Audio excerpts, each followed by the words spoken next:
Thank you, Stuart. Oh, wait, we're on. Hi. Let's just see if we've got some. Oh, hello, Bryce, James. I Hi, see people Bryce. trickling in. Hello, hello, hello. Okay, I think we can start. What is going on? You are watching and, of course, listening to Tags Live, aka Talk About Gay Sex, the live edition. The year is 2025. We are back in business. I am your host, Stevie V, alongside Kodi, Maurice, Doggette. How the hell you doing? Hello, darling. I'm doing wonderful. I feel a little bit rusty, so I don't know how this show is gonna be. Give me some grace, honey. Give me some grace. You know, there's an ointment for that, right? For Yes, I rust, know. For rust, I yes. need it. I need all the ointments. Okay, I Okay. know. It's so crazy. A lot of you watching know, of course, that 2 weeks we were off for 2 weeks, and we had shows coming out, year-end reviews coming in, but we didn't have this show. It's been 2 weeks because it fell on Christmas Day, and then, of course, on New Year's Day. And yeah, but we are rested and ready to go. Okay, this is episode 630, and we've got a lot to get into in this new year. But first, we wanted to extend our hearts and our thoughts and our prayers to the fires and the people that are dealing with them in the LA County. And there's two sets of fires Yes. actually going on. And I've been texting with friends back in LA because I lived there for 8 years, and a lot of people have had to evacuate that don't even live in the mountain regions. And so Oh, it's wow. getting really serious. Other friends said that there's just the air and the winds is really what's causing it, that are just 90-mile winds that are blowing smoke and ash, and it's awful. I don't think we've seen this. We're not even in the fire season, Yeah. and what a way to kick That was off shocking to 2020. me. Yeah, so our hearts, thoughts, and prayers to those in LA dealing with this. And we have a lot of listeners out there, so we just are thinking about you. And when you come up for air, send us a note if you can, and we'd love to always Yes. continue to report on our listening audience over there. I last night I just wanted to report on a film that I saw last night with my boyfriend and my sister, called Baby Girl, with Nicole Oh. Kidman. And oh my gosh, I mean, there's been such buzz. I was a little out of it, but apparently all girls are all up on this film. It is stars Nicole Kidman. She was up for a Golden Globe. She'll probably be up for an Oscar, but it's about a powerful executive, Nicole Kidman, and she has a family. Her husband is Antonio Banderas, who I adore. Oh, And love him. yeah, they have two kids, and they have an internship program at the company that she runs. And one of the guys is this hot, sexy guy who really kind of inappropriately comes onto her and Oh. taps into a side of her that we learn more about the character, about role play and dominant and submissive. And so that's why I wanted to talk about it, because it's so relatable to a lot of the topics we talk about on this show. I And was gonna say, honey, sounds like my it life. yeah, it goes there. And Really? in a really, yeah, Nicole really puts herself out there in this film, and it's cringeworthy at times, and it just brings up a lot of like emotions and such. And we loved it so much, and I highly recommend Baby Girl with Nicole Kidman. Check it out. But it's, yeah, just look at the trailer and you'll want to run to see it, because I Okay, mean, gotta check it role out. play, and especially a woman in power, and then that taps into her other side, that she's almost not allowed to have her sexuality show. And Yeah. this guy taps into that. And if you thought, it's just really, it's excellent. So, and real too. Yeah, Can't wait to check it out. I love Nicole Kidman. absolutely. Yes, she's like on fire, right? So, Yeah. okay, well, last year in 2024, and it's bleeded into the current year, we were talking about all of these porn sites that have been blocked due to, and mostly in red states, due to age restrictions, asking these sites to ask for your age. And when you have to do that, you have to actually put up your driver's license, and most people don't want to do that.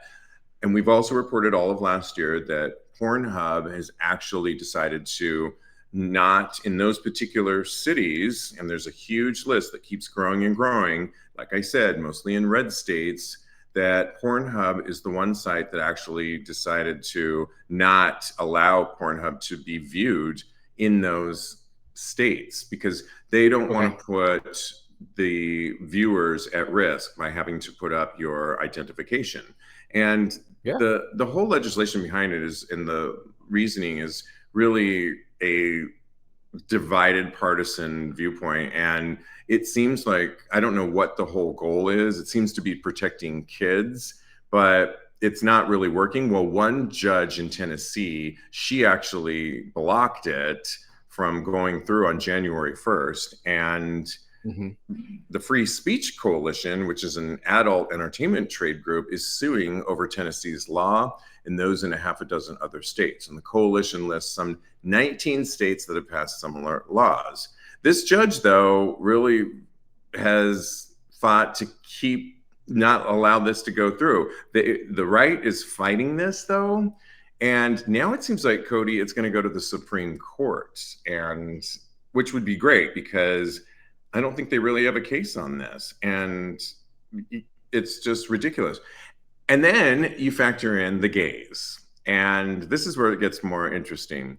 Gays have actually been sharing all over social media clever workarounds for accessing things like Sniffies and other adult sites. Now, I don't know if they can actually get onto Pornhub because Pornhub has actually decided that they're not allowing these in these red states. But the other sites that haven't blocked it completely, they've figured out, first of all, some of the gays were saying they've put up, like, you have to put up your picture and your ID.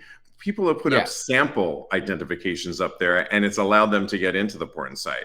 People have also put up a picture of nothing, and it still got them. They went through the whole rigmarole to get through, and it still allowed them to get in. And so it's kind of a crock of shit that none of this is really working. And what do you say? Well, what do you say to the gays finding clever ways to find workarounds, including, what is it, VPNs? Is that what they are? Yeah, that's what I was going to say. VPN is VPN is a good way for us to actually have a workaround because we can just change our location to anywhere, honestly. I've been thinking about getting me a VPN, but not for Pornhub because it is legal in New York State. Thank you. But I you know what? Gay ingenuity is undefeated. We will always find a workaround in order to see some dick or to get some dick. And I think that it just goes to show you that we are out here fighting the good fight. So yeah, and I'm glad that a judge in Tennessee finally has some sense. So that's a good thing. Yeah, exactly. What do you think about the whole idea that this could go forth to the Supreme Court at some point? Do you think it'll make its way there or not? Undoubtedly, I feel like it will go to the Supreme Court. And I'm kind of worried about, once it does get there, how it will be treated or how it will progress. Will it be upheld or will it be struck down? I don't have high hopes that it will be upheld, but we'll see what happens.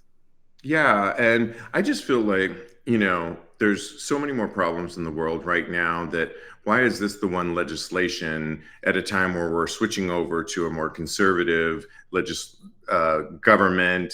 We're switching over to the Trump administration, and it just seems like the pendulum's swinging the other way. Shouldn't it be up to parents to really monitor their children and what they watch, not leaving it up to the sites to ask for government documents from the viewers? And it seems like an infringement to have to put that up there. And I just think it's running after the wrong, it should really be up to the parents to monitor all this. Oh, definitely, because at the end of the day, that's what it comes down to, because this law is not stopping anything. As we already discussed, we personally can upload anything and it will let us in. So who's to stop these kids from doing it at the same point? So I think that this is something that is not going to be solved by legislation. They just want to limit us as a people and take us back to puritanical times. The Handmaid's Tale is coming around. Get you that nice red hat because we about to be out here not being able to do anything anymore. And yeah, we turned out all right, albeit we have a gay sex podcast, but we're not doing anything too crazy, and no.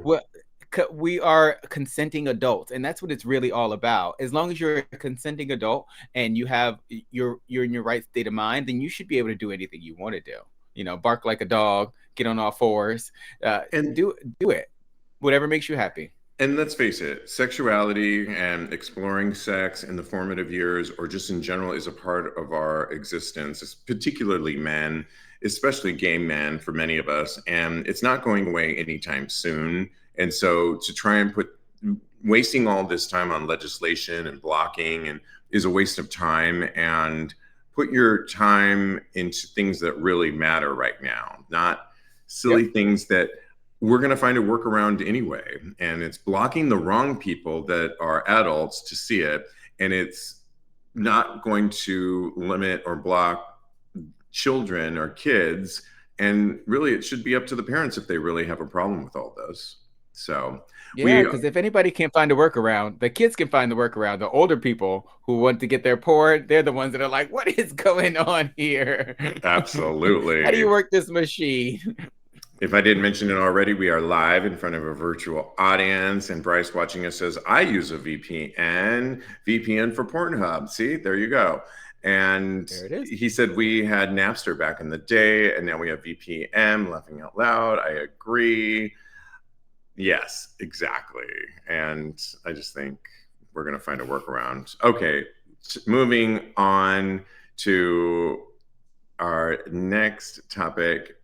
Okay, we were going back and forth on what we were going to talk about on this one, but we did want to talk about this story. A drunken Florida sugar daddy was arrested for shooting a gun at twink boyfriend who spanked his ass too hard during sex. Police say that James Newland, who's 61, and his 33-year-old boyfriend, is 33 a twink? It could be, I guess. Sure. I was going to ask that. Yeah. Last Friday, they were going into the bedroom to have sex, according to the story, when according to cops, the younger man said that the older one told him he liked it rough. So he smacked the Newland's butt hard enough to leave a handprint. Yeah, I mean, you really have to tell people, like, not too hard, well, after Newland told the victim to stop and that he was hurt, the man apologized, put his underwear back on, and returned to the living room, right? It's like, okay, I went too far, then game over, right? Well, Newland subsequently appeared in the living room, the older guy, allegedly grabbed a revolver from a side table and pointed the gun at the victim, saying, you want to try me and you want to fuck with me? As the victim departed the residence, Newland, the older guy, cops charge, fired a shot into his front porch's pavement. Well, he is now being held in custody for this, obviously, thank goodness. But what in the HELL is going on in the beginning of 2025 here? I mean, well, in Florida, who knows? I mean, sometimes, in Florida, when it comes to sex, sometimes people, you have to have, like the movie Baby Girl, they were talking about a safe word. You have to have a safe word. But I mean, when jealousy gets involved, when men are involved, when testosterone's involved, I think things come up. But you can't, this is why guns should never be allowed because they get out of hand. And well, some people definitely know how to handle them. Others obviously don't. What do you say to this? Not everyone is responsible. And if you can't handle the heat, don't take the paddle out. Because if you ask me to spank you, I'm going to go, and you say you like it rough, that means that I can go as hard as I want to go. And if you don't like it, then talk to me about it. This man apologized to him and he still got a gun. That's wild and ridiculous. This man should be charged to the utmost and locked behind bars. And then another thing I want to bring up. Are they even really boyfriends? I know the story said that they're boyfriends, but who goes to get a gun on their boyfriend after this It is all doesn't suspect. sound like boyfriends to me either. It's not And adding up. No. it's not adding Might have up. been a And prostitute, a boyfriend for the night. yeah, right. Yeah, maybe that's more likely the likely story. And crazy is crazy. I just think, my goodness, and you're right about the degrees of what somebody, I like it rough, and it didn't add up to me either, based on the story that we were given, that they were boyfriends, because you would kind of know, and you wouldn't say I like it rough. You would say do it like you normally do it, baby, probably, and they would Yeah. already know. But you can't just tell somebody I like it rough and then they go for it. And I've when I was kind of more into that play back in the day, a little bit more S&M play, and I would meet a stranger that I hadn't played with in that capacity before, I Uh-huh. let them know a safe word to begin with. And I was always on the more conservative side, like, yeah, I like this rough or spanking, but I said, let's start what you think is rough and let's bring it down like several notches, because you can always Yeah. increase it, but Oh yeah. you know, but I don't own a gun, and I certainly wouldn't. If I told somebody, I would take responsibility, like, ow. But then I would say, okay, that was a little too rough, and let's like calm down here a bit, and But you got to be careful when you start playing around with S&M and those kinds of things. You have to have safe words, and you have to Oh yeah. communicate a lot better. So, Definitely. yes. And it seems like toxic masculinity is making its way into the gay community. So we'll see what happens. George watching us live says consent is needed as well as aftercare, 100%. And Bryce says proper S&M is like ordering a steak. You have to be specific to your taste. That, Oh that reminds, I my. know, and I'm so I specific like with my my. spanking medium rare. I like mine medium rare, but charred on the outside is how I ordered a recent steak. Oh, you want to be charred on the outside? I Charred on love the it. outside, honey. So see, I had to add a little bit of extra. Perfect. Yeah, just I don't love bring me no it. I want barbecue. the Salt Bay. I want the Salt Bay to sprinkle a little salt on my booty when he does it. Okay, absolutely. So we'll report on that. Let's switch gears to something a little bit happier. And proposals have been big, certainly during the holiday season. If you listen to some of our recent shows at the end of the year, we reported on a couple that got engaged where one of the guys rented out Rockefeller Center with, the iconic Christmas tree, and it's owned by Chase. So it was like the Chase ice skating ring. He rented it out so that he could propose to his boyfriend, which in a expensive, huge way. And Yeah. then we also reported on Tristan Shoecraft. And Tristan, as you may know, owns Mister, the online prep website, but then also is taking over our gay world where he's buying up. He just recently bought the Abbey and places in Puerto Vallarta, of course, land in Fire Island, and he's going on and on. He, of course, proposed to his longtime boyfriend at the top of an Antarctica mountain, and they were complete in ski paraphernalia. And I don't know, that one didn't seem very romantic to me. I think while I'm happy for them, that one seemed a Yeah. little bit like for show. And he serviced that picture right to gay media so that they could, because I think the whole headline was this may be the first proposal that's ever been done atop a mountain in Antarctica, or at least a gay proposal. And Yeah. I don't think I'd Definitely. want to be proposed to on a cold top mountain. And literally they were like snowboarding or whatever, and they had Yeah. they were covered up like snow monkeys. I mean, they had just had everything on them, and you couldn't see expressions on the face. That doesn't seem very Hmm. romantic to me, but seems like Anything in the cold is not romantic to me. I can exactly do nothing in the cold.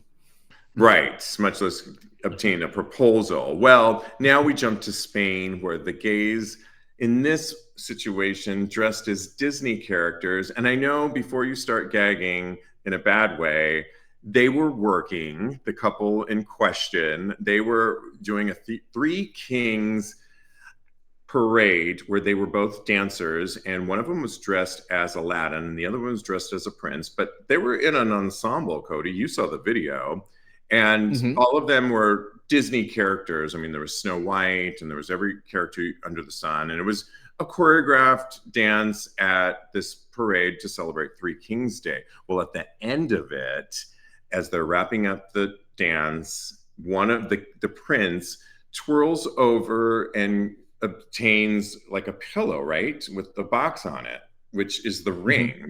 swings over to his boyfriend, in which case immediately the boyfriend is, his expression is like beside himself. And what song are they playing? When You Wish Upon a Star, I believe, in the background. Aww. And proceeds, and he immediately knows what his boyfriend is doing. He's proposing to him. They're in their costumes. The rest of the Disney characters are all surrounded, mostly girls, and they're screaming, which I Yeah. love.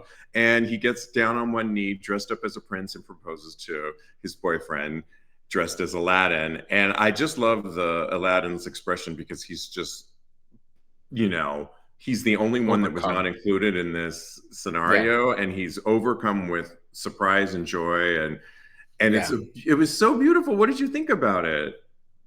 I loved it. All those other proposals I couldn't see myself in, but this proposal I can definitely see myself in, and I think it's just the sweetest thing. I think that I wish them all the happiness in the world. I want to emulate this. I don't know where I'm going to get some Disney costumes from, but I'm going to find some, and one day I hope to make a proposal that's just as sweet as this. Oddly enough, though, I had a dream about this one time with the Beast and Aladdin. No, I didn't. But Mm-hmm. I might have one later on tonight, and I might be injected in the middle. Okay, yeah, I like the dream. It Let's make sounds that hot, happen. honey. Yeah. I normally would be like gagging in a bad way, like, really, Disney? When I first read the headline, I was like, really? They got costumes like Disney characters to propose? But after reading that they're actors and dancers, and one of them teaches Zumba, and they're working actors in Spain. And they happen to Yeah. get this gig that called for the costumes. So I love it, because I think it worked with what they're already doing. And it's not like they rented these costumes just to be cute and cutesy. This was part of their thing. But why not? You know, one of them clearly talked to the rest of the team and got the okay to actually play this. And I think that's cool. So cool. I was actually crying, and I don't normally cry in these kinds of things, because I thought it was so Oh, special. And I thought, like, that's so cute. well, the other two, yeah, sure. It's great to be a millionaire and rent out a Rockefeller Center, or have the ability to go to Antarctica, atop a mountain, which we know is super expensive. And as we read the next day, those guys were in Cape Town in tank tops. And it's like, okay, that's great. But the rest of us are not really living that life. And it was just, these are Yeah. working actors. And I just thought it was great to see just normal people, albeit not so normal, but normal people working and incorporating it into their job. And I just thought it was beautiful. So we'll post this on TAGSPodcast, because you all got to watch it. And I want to know what you guys think. Let us know. Prince Eric and the Beast, they're just like us. Exactly. Another gay, let's stay on happiness, because a gay couple had a meet cute. Do you know what a meet cute is? I didn't really understand what a meet cute was. It's basically meeting somebody spontaneously. Did I get that right over there? In a cute way. Yeah. Okay. Producer Vivian's letting me know that. And Thank you, producer. yeah, this gay couple had a meet cute, and it was posted on TikTok. They basically, it's the TikTok account Meet Cutes NYC, which now I want to subscribe to, because basically they go around asking people how they met. And it's, this story in particular was so adorable. It was, they stopped Melvin and what is the other guy's name? Britain on the street, which they immediately knew the TikTok account, and they were screaming. These two guys were walking down the street in New York, all bundled up because it's super cold right now, and they had like even fur around them, and they knew this TikTok account, so they were screaming the minute they got stopped when they asked how, because they were arm in arm, and the announcer asked them, how long have you guys been together? Well, they said it was a Sunday like today, Melvin explained, saying that he was walking down the street when he saw Britton riding on a bike. He didn't know his name at the point, obviously. I turned and I see him, and then I was like, wow, he's gorgeous, beautiful. I was like, if he stops, I'm actually going to walk up to him. And then I think he thought the same thing. So he slowed down the bike and walked up to him, and boom. Upon seeing Melvin for the first time, Britton recalled thinking, damn, he's fine. Holy shit. Later the same day, Britton's at the gym. He's thinking about the chance encounter. Apparently, they had exchanged phone numbers. Melvin hit him up with a text. He was like, do you want to have lunch? Britton was like, he took me grocery shopping the first day we met, and we went to his house and made lunch and didn't fuck. The two have now been together for 2 years. And Britton's favorite thing about Melvin is his patience. He says, I'm a Scorpio, and he lets me be. He's a good one. And meanwhile, Melvin's favorite thing about Britton is his soul. He says he's a beautiful soul. Aww. And when asked, what are they looking forward to as a couple in the future, Britton said, kids. They want children. And I just thought it was so sweet, real. And what did you think about it when you saw this exchange? I loved it. You know, I love love. And I had seen this previously, and I think that it's so indicative of how you can meet a person just anywhere, especially in New York City. You can just be walking down the street and boom, you meet the love of your life. And it just gives me so much hope for the future. This story is gorgeous. They are gorgeous. And I think they were in Williamsburg too. So I might go hang out on the street in Williamsburg. We'll see what happens. What did you think of it? I thought it was adorable. Again, I can be a little cynical with these kinds of things, and I was just taken by it because I thought they were just minding their own business, arm in arm, in love, and I think they shared their story. And I also think that this is a good story to share at the beginning of the year on our show, that if you are looking for someone, if you're looking for love, that keep your eyes open. I know we all are on our phones and we're always listening with our earbuds, but particularly if you happen to be living in meccas that have a huge population of gay people, open your eyes, look around. And if you see somebody, I was going to say, if you see somebody say something, you could, but you can, put yourself out there. And I also say to this that in these situations, typically when people typically meet, even in the gay world at times, typically one person's going to be a little bit more reserved and shy, and another person's going to be the one that's going to initiate. And if you have any side of yourself that has that gumption in you, put yourself out there. Be the one to say hi or go up to that person, because 9 times out of 10, I think people get freaked out and they don't do something. And I think somebody has to take that initiative. I did it with my boyfriend, and I really put myself out there, and when I didn't used to in the past. And so I just think it's really important. Oh. So do you feel like you are the person that initiates the conversation, or are you the one that is sought after? So when I was younger, I was the one that was sought after, and I just took that role on, and I would just bat my eyes a lot.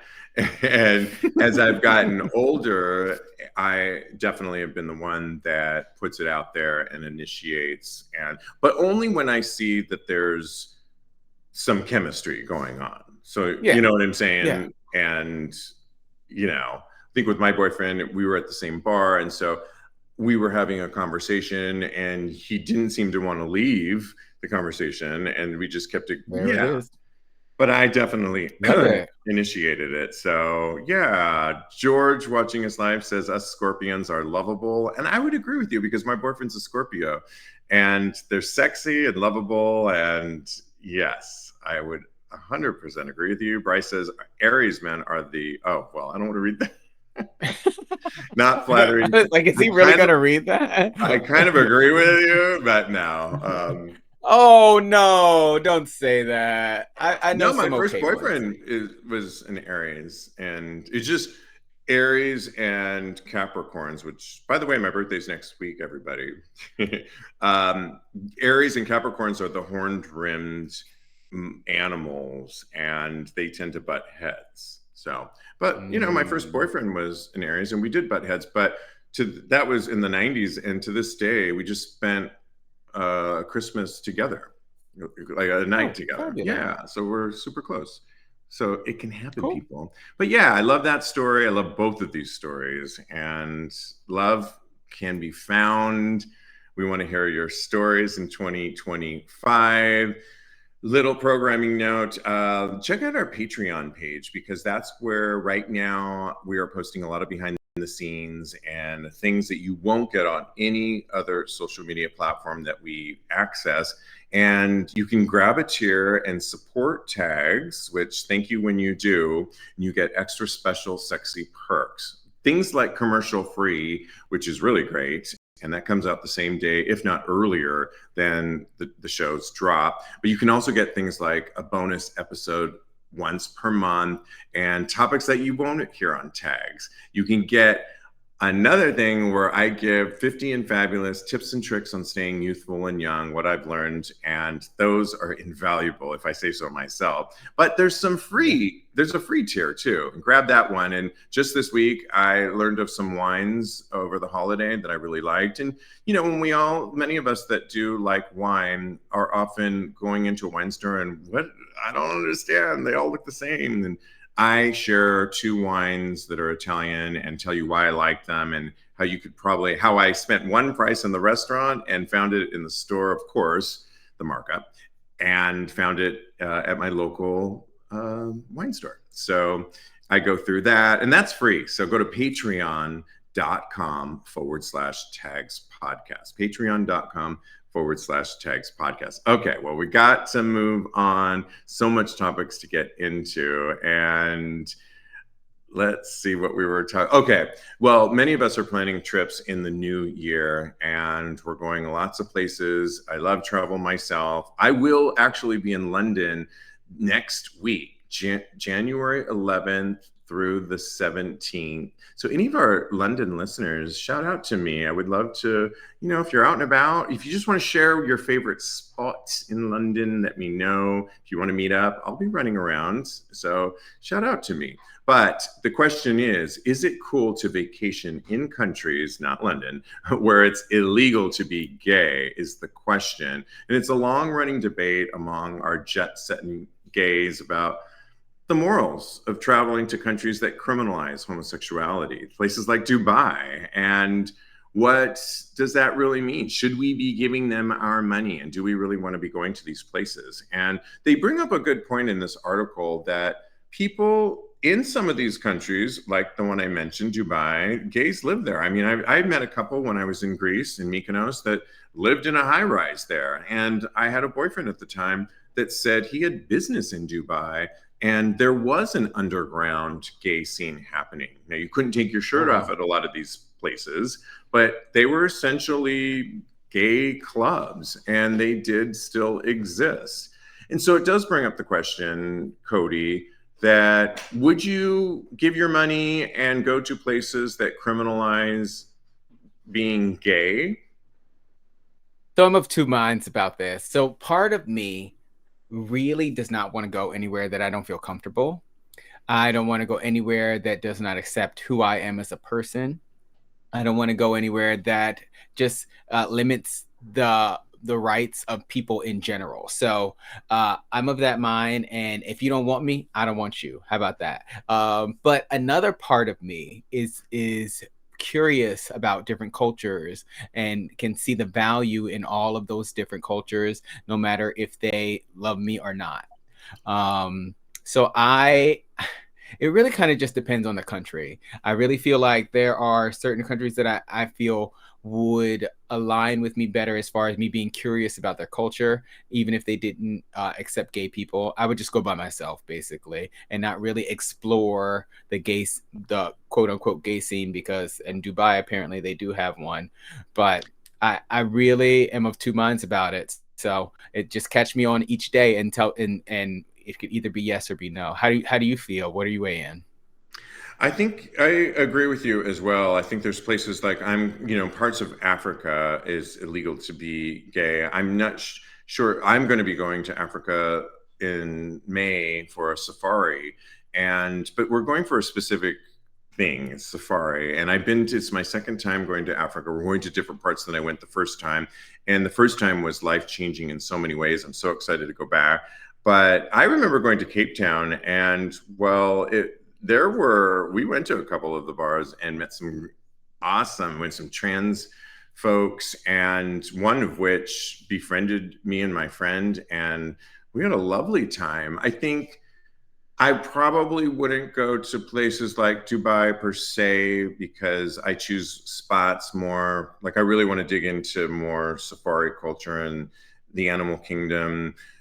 Dubai, well, it's probably gorgeous, it's man-made, and just I don't think I need to go to Dubai. It's not really on my bucket list for any reason, but I know people live there, and you can definitely. I just think you need to do your research when you're planning your trip and figure out why you want to go to some of these spots, because sometimes there's monuments and there's things that are bucket list items that for some people will fulfill your life. And just do your research, I say. But I don't think we should be telling people like, no, don't put your dollar here and don't put your dollar there. It's a free world, but do your research so you know. I mean, if you're going with a partner, weren't we just talking about a story the other day, last week, on our break, where it was somewhere that the Grindr actually put up a notice like, don't search on here, because if you do, the cops are basically using this platform, Grindr, to capture you.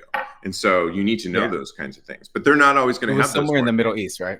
No, it was well, I forget where it was, but listen to that episode and we reported on it. But so definitely do your research, because you don't want to be going to a place and not know what you're dealing with. And so you got to be safe on those counts. But I don't think we should be telling people where and where not to go either, because And Bryce brings up a very important point. He says there are places in the United States, I'm paraphrasing, that don't accept gay people. So how are we going to, mince words about another place that doesn't accept gay people? So, I mean, when we do it here.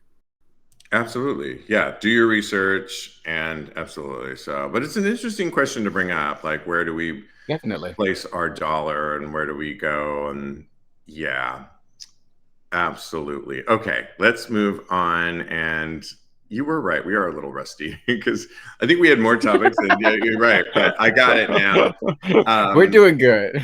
We are. Yeah. We just were talking about Grindr, and recently the gays were sounding off on a feature that Grindr enacted, and it has to do with blocking. And Grindr, back in November, basically Grindr said that it's getting rid of its block feature because people were using it for a non-safety reasons.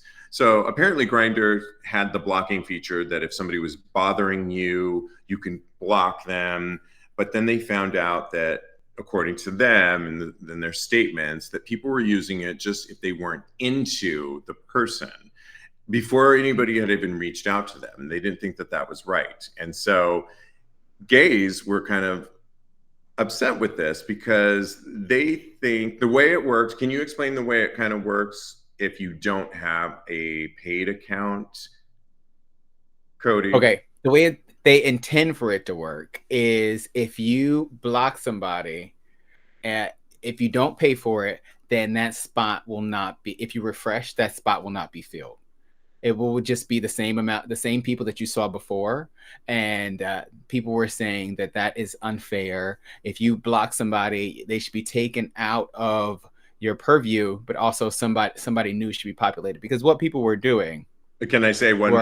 Add one thing to that statement. And when you had a paid account, if you blocked somebody, then it would refresh the people that you're looking at, and it would include people in the next, I was going to say jurisdiction, but in the next county. That And were previously unviewable.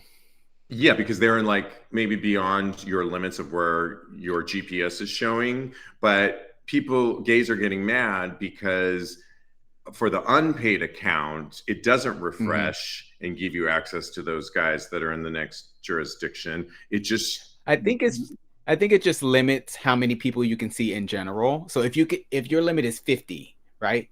Then you block somebody. You don't get a 50th person. You have to stay with 49, basically. And it correct. is But not part of the way to get to 50 was going outside of the jurisdiction to that, because if there's only 50 people within your area and it can't find more people, it was going a little bit outside of your lines in your thing. And you don't get that when you have the free account, but you do get that if you pay for the $20 per month subscription. And so a lot of the gays were saying, oh, so it's a tactic to get us to buy in to paying for a subscription. Grindr is saying that it's really about, we don't want people, so there's that, and you can debate on that however you feel. You and I in our meeting earlier were talking about the fact that you said in the meeting that you block people all the time that you're not into. And I said, why? I don't understand that, because I sort of agree with Grindr. I don't think you should be blocking people that haven't even reached out to you yet. I don't understand that mentality. Explain yourself. So there are people on Grindr that Bob the drag queen taught me a long time ago that if you block somebody, then somebody new will pop up in your you get a 50th person. So I think for me, but now we know different. But now they're changing it. So for me personally, when I would be on Grindr, I would block a person, and then if I didn't find them attractive, number one, if I didn't find them, if we weren't a match sexually, if that person was, because there's a lot of trans girls on Grindr too, and I welcome them. Come through. If there's somebody for you on Grindr, then go have a good time, this thing. But I'm not personally attracted to trans women, so I would block them automatically just so I could get a new person. Okay, so you didn't say that in our meeting, and now I understand the theory. I know, but I had to save it for the show, girl. You have to save it for the show. But doesn't that theory not really work now knowing what Grindr's implementing? Essentially, yeah, it's not going to work. Wait, and do you have a free account or do you pay for a subscription is the question. I have a free account now. Yeah. Okay, so then under these new guidelines, you won't get a refreshed person. So that theory doesn't work anymore, is the whole point. It doesn't. But I got it now. I got why you were doing that. I just thought it seemed mean-spirited without knowing that information at the time, because I thought spending all this time blocking people that you're not interested when they haven't even reached out to you seems like a lot of extra time and unnecessary. But now I understand what Bob was talking about, because if it made room for a new person to come into that spot, I get it. But now we explain now that it's not necessarily going to work under the new guidelines of Grindr, and I could see why the gays would be mad unless you pay for that. It's all just a cash grab. It's a cash grab because they saw that people were doing that, and now they want the money, and they know that if they do this, then people will give them money in order to go back to what they were already doing before. So it's a complete cash And you grab. think they're masking under the guidelines of it's cruel to be blocking people that haven't even reached out to you? It's all. How is that cruel? No, well, I'm saying you think Grindr's saying that and using that as an excuse. Oh yeah, yeah. I don't think it's cruel at all. They don't even know that I blocked them. They just know that I'm not there anymore. Okay. Yeah. I don't know. I mean, I don't do I've said for the entirety of this show, since we've been around for 8 years, my goodness, in 630 episodes, that I'm just not good on the apps. And we could do it together. Yeah. I mean, I have a boyfriend now, and I don't really. Oh no, that's okay. You could watch me do it. I'll watch you do it. Does somebody have something to say here while I pull up our next topic? Oh, let's talk about George. What is George saying here? Because George says, after being out for so many years, I would not consider visiting a country that sees us as criminals. Yeah. Fair enough. I hear you. Yeah, I mean, there are so many places to go in the world. I mean, so many places. I get it that why go to a spot that, isn't going to be welcoming towards you or you meeting people. I think one of the slight things on this article that I was reading that was kind of interesting that they wanted to point out was a lot of gays do live in these spots where it's even, and by you going there, they'll see you, the gays, and you'll validate at least their existence there. And so, I get it on alls. All right, let's Yeah. move on to a monogamous gay couple that says they're sick and tired of being asked one question. Kodi, what's the question? It is, are you open? Yes, this one gay man living in Portland, Oregon, expressed his frustration in a recent letter to Oregon Live, where he laments that he and his partner have been asked the dreaded question whenever they're around other gays: "Are you open?" As Kodi said, "My partner and I are gay men in our 30s, and we are in a committed monogamous relationship, and we seem to be the only ones. When I'm in spaces meant for queer people and I mention that I'm in a relationship, I often get asked, 'Are you guys open?' And while he says he supports other people being in open relationships, he finds the prodding over the top. I can't stand it," he adds. The man's frustration is understandable, I guess. Do you think it's being too sensitive? I mean, I get it. I don't know that it should be that. I mean, I think it's part of our vernacular now that we just assume that openness, and it's probably being asked by other gays. I don't think straight people are saying this. I think people validate their relationship, but they're just curious. And maybe but us gays have always overstepped boundaries. Who's the top in the relationship? I mean, People want to know. Inquiring minds want to I know. mean, if you're monogamous and no one's like seriously coming on to your boyfriend or you, and because that can be a whole thing too, and really trying to cross that boundary. I can be the one that can turn you guys into or get into this threesome moment here. If that's happening, then I get it. But if it's just one of those questions that sadly we ask, or unsadly, I don't know. I don't think I would really get, and it does put people on the spot, but just means that you've got to communicate more and then no, we're not. And we're monogamous. I don't think it's that annoying, and I think they should get over them. It's not that serious, as our co-host Jeremy likes to say. I agree with you that it's not that serious, but for me, the more concerning thing is the fact that for a lot of gay people or in our culture, that is the default.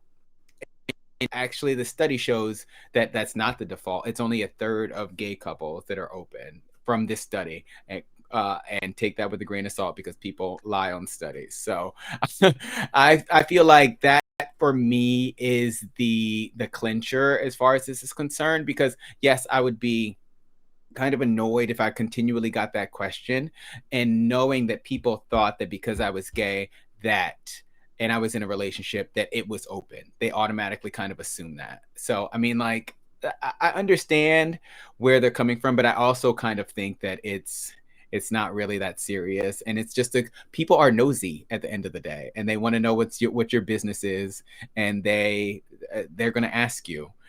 So it's up to you whether or not you want to share that information. Yeah, I mean, I think we're a platform here, and if we can bring light to this annoyance maybe guys don't ask that question so much to couples that you meet, because maybe it's just like, unless you're going to sleep with them or they've shown, or if they haven't shown any interest in you, why do you need to know?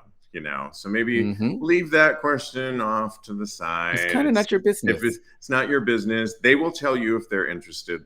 I guarantee you it. And if you get that, you little speckle in the eye, then maybe you can ask, but if you're not getting that, they probably don't want to sleep with you. And leave it alone. I mean, so I can get where the frustration can lie. Maybe we just need to kind of put that to bed. Like, stop asking that question, right? And stop Oh asking yeah. who's top and bottom and all that bullshit. Unless you want to find out. Unless you I'll want give to him a find speckle out. in the eye. Yeah. Okay, let's move on to giving some advice. And we love to give advice on the show. And we are here for you in 2025, whether it's relationship or sex. You know, we will give our handles at the end of the show, and you can always message us via that or go to the website, TAGSPodcast.com, and you can message us via the website. We are here for you in 2025. This one comes from Reddit, where they were asking the question, regrets after cruising. This isn't a rant or a complaint, just getting stuff out of my chest. So it's not really advice. We'll just wait. And they said that they've been with my guy for almost 20 years. We haven't really spoken about it, but we're monogamous. Okay, back to monogamous, right? He's not keen on sex, his partner, and he's got the lower sex drive. Well, I've been back to my country of birth for a few weeks to visit family. I went cruising the other week. I enjoyed the excitement, the furtive looks, and so on. I did get some oral sex, both received and gave. And a guy started to finger me, but nothing more. After I came and left, I had a bit of walk and was overcome with guilt. I felt really guilty. I really enjoyed feeling wanted, and that made the guilt even worse. I also got scared and thought about STDs. Well, he asked this question and people gave a lot of updates, but he's really asking the question, I'm not having sex with anyone until they're, well, basically, I guess his question is, should he really have regrets for doing what he did? Absolutely. If your partner is not aware of what you're doing, and this is a conversation, your partner has a low sex drive, they have all of these things that you took into account in your mind, and you knew this has been 20 years that this has been going on. Not necessarily 20 years that it's been going on, but you've been with this person for Surprising they 20 haven't years. had this conversation. Mama, I don't understand it. Where is the communication? Where is So it's a little the naive. yeah, where is the vulnerability? Where is the anything? You got to let people know what you want out of a relationship. And they've been together for 20 years. It should be easy at this point to talk to the partner about what it is, what they want. I'm really surprised that this type of thing has happened in this type of relationship that's been going on for this long. You should absolutely feel guilty. This could have been alleviated so easily as if you would have had I'm sure your partner understands that they have a low sex drive and they want to make you happy at the end of the day. So if you talked about opening the relationship, even if it was when you were away out doing your thing, it was visiting your family in another country, if that's the only time you cruise, then that is, I'm sure it'd be perfectly fine with your partner, as long as you got tested and as long as you did your due diligence as far as STDs are concerned. What do you think, Steve? Yeah, I think you're right. I think it's odd to think that after 20 years they haven't had this conversation already. This could have been, he could have already had this conversation before he went back to his home country. And chances are, sounding the way the partner is, the partner probably would have been totally fine. Because if he can't provide Yeah. that, if the other one's more sexual and the other one is not, he probably, and if he said, hey, I would you mind? I'm interested in just, cruising and it's just going to be sex, but I love you. We'll still be together.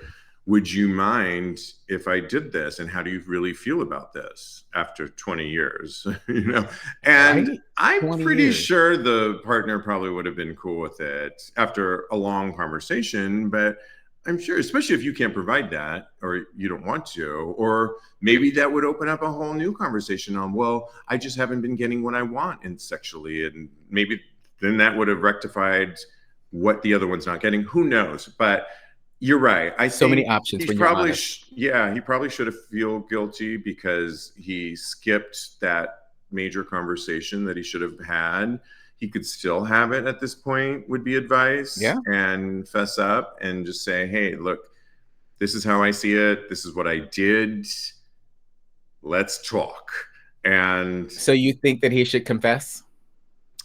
Yeah, because it doesn't seem like it's going away anytime soon. It sounds like if he's right on the partner having a low sex drive, he's going to want to. And if he had, it sounds like he had a great time, and he's living in that guilt phase. Like, and it reminds me of Baby Girl again, where you're denying what you really want sexually, and you're masking it, and you're not living your true self. You're masking it with these shields, and it's gonna come out. And when it comes out, it's ugly. So before it gets to ugly stage, let's not get there, and let's have a conversation about this so we can avoid ugly. No one wants Yeah, I ugly. definitely been to ugly stage. Definitely Yeah. not. Who wants ugly, girl? Not Thank me. you. All doable, all workable, but let's have a conversation and let's make that a goal in 2025. Okay, well, lastly, we wanted to end on a note that we've been talking about all year long, and we couldn't leave you hanging because Straight Up Gay Porn always does their year in review on thirst trap kings. And every week they put up who's the thirst trap, who took the best thirst trap pick of the last year, and they chose a king. Here are the winners. You guys are privy to it. I put it in I'll post this on TAGSPodcast.com, but it's in our comment section right now. And the winner was Jake Preston, correct? Hazel Hoffman. No, Hazel Hoffman. Oh, sorry. Okay, I didn't see his name there. Okay, Hazel Hoffman? Yes. Okay, yeah. And he is a white boy sitting back on a couch with his legs spread. I think he won Oh because no, he he's a has. little bit further down. Oh, what He's am I after. looking at? That's number 3, Oh, I and then see. Matthew Oh, Camp now is I number see why 2. Hazel Hoffman won. Yeah, exactly. You were Okay, unimpressed before, and then I you were like, was. Did my you were you like, this caught my guy? face? Now I Okay. see why number one, first place winner Hazel Hoffman. Should have did a little more research on this before Hazel is standing like in a bathroom with the towel behind him and is chiseled and ripped with an 8-pack. Beautiful lips, beautiful bone structure, gorgeous wavy hair, a dick that's to die for, and he's just delicious. I can see why he won. My goodness. What do Me you say too. to that? I can see why he won, and I think that he's a very good pick, and he's a very attractive young man. Okay. He was on For Generic. the Love of Dilfs too. I know, right? He's very Yeah. sexy. Yeah, Oh, okay. he's got a very chiseled body. I know him from not personally, but Oh, I saw him on For the Love of Dilfs, and he's got a great personality too. He's very sweet. So I can okay. see why he won. I can see why Matthew Camp is number 2. Number 3, questionable. I don't understand it. I'm sure there were other people that could have filled that spot, but Yeah. it's Well, neither that here dick nor alone. there. Number 3 has a huge dick. It's like 9-10 inches, and that's probably why. Really? I think. Okay. All I right. don't All know. I right. mean, I'm He not the does for people. me. He does not compare No, to Hazel and I'm Matthew just Camp for saying me. why I think Oh yeah. people voted for him. Okay. You saw my face at the beginning of I was like, that's who won. I was going to like, da, da, da, And I'm da, not da, trying to da, put anybody da. How down, can I like, yeah. but Matthew Camp and Hazel Hoffman are two Oh hotties, so yeah, I can see right. why they're yeah. Matthew Camp with that huge load that is delicious, and we love Matthew. Oh my Yeah. goodness. We are so back to be back here, Tags Live, where we belong every Wednesday night at 9 p.m. Eastern Time. Tags Live. Thank you, those of you joining us live. It really makes the show much more fun. And we hope many of you join us for our live show because the comments make it that much more fun. And so Oh join yeah. us every Wednesday night at 9 p.m. Eastern Time. And you can always find the link to the live show on our website. Go to tagspodcast.com and simply click on the link Tags Live. You can also follow my co-host Kodi on the gram at Mr. Maurice. And follow him on Blue Sky, which we are huge fans of, at Mr. Maurice. Follow me on the gram. I am _Steve V, or my Blue Sky account at Tags Podcast. It's also my X handle at Tags Podcast. In both of those, you get a preview of my Just for Fans or Only Fans, and I have a 25% discount all week long in honor of 2025. Your first month is 25% off.